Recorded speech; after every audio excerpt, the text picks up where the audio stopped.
Thank you. Well, thank you so much, Ina, for that fascinating discussion. I linked the book in the chat so others have access to it, and we'll see if individuals have questions towards the end. Yes, thank you. I had some thoughts as well. So let's move on. I think we've gone from the realm of gods to the realm of literature, and now maybe to some real life work with dogs, because I know that Agnieszka is a dog behaviorist. So I will now pivot to Agnieszka Grynkiewicz, whose talk is titled Entangled Bonds, Co-Regulation, Dependence, and Relational Autonomy in Urban Human-Dog Relationships. Agnieszka is a dog behaviorist, educator, and researcher based in Warsaw. Her work focuses on canine social life, co-regulation, autonomy, and the psychological structure of human-dog relationships, especially in urban environments. She combines practice-based insight with interdisciplinary research at the intersection of psychology, anthrozoology, and animal welfare. She is currently developing research projects on relational ecology, agency, independence, and domestic dogs. And you're up, Agnieszka. Hello, thank you for having me. I hope you can see my presentation already. Yeah, okay. So as I'm from Warsaw in Poland, I will be talking about dogs from Western culture perspective.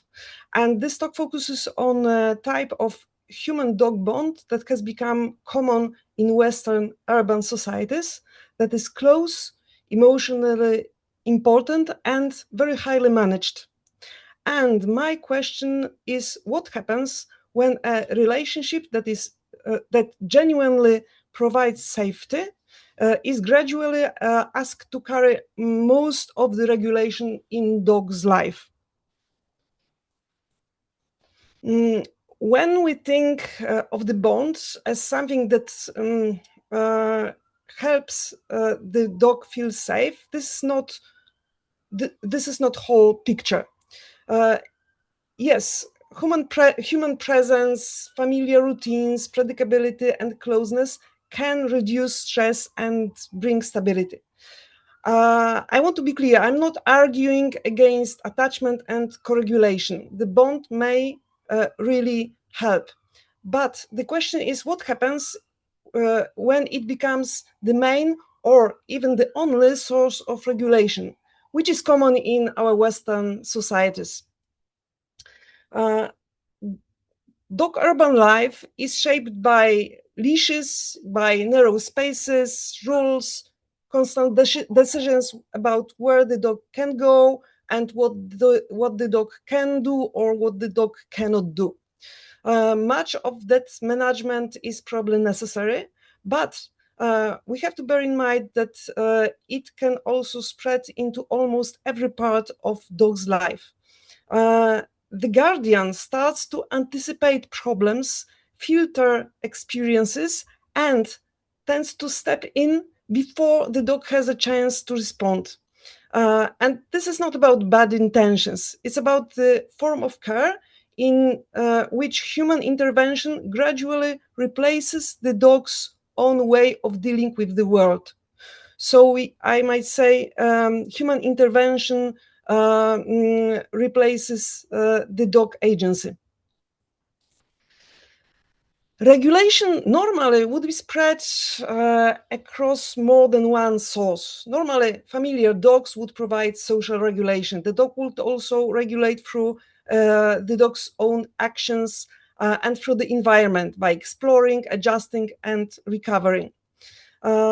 But in Western societies, often these options are very limited.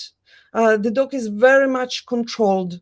And when they become more limited, the dog is more limited and more regulatory work shifts into human-dog bond. And this is how regulation becomes concentrated in just one relationship between dog and human. And as more regulation becomes concentrated in this dog-human bond, contact with other dogs become harder for the dogs. The dog gets fewer chances to build and maintain social competence, while the human starts to expect problems and step in even earlier than before. With less experience, the dog becomes less able to handle these encounters without support. That makes human feel that even more intervention is needed. The contact becomes more restricted, competence narrows further, and both partners, dog and human, become more dependent on each other. So as you can see, dependence is not just end result. It is created and reinforced through a feedback loop.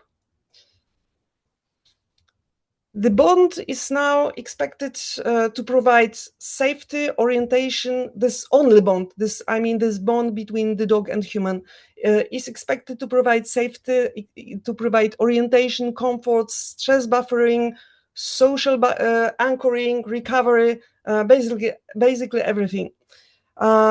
One relationship begins to do work that would normally be spread more widely. And that is what I mean by an overloaded bond. Dependence does not require coercion or harsh control. I do not mean that dog caregivers are very strict. It can develop within caring relationship because support and dependence can grow together.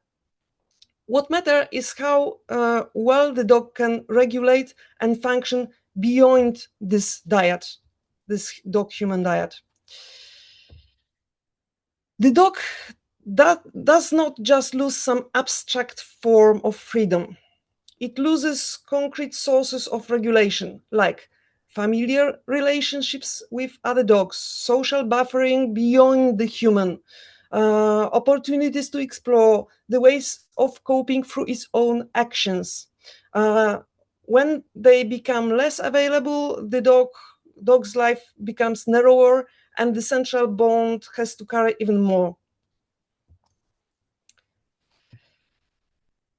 Relational autonomy does not mean disattachment from humans.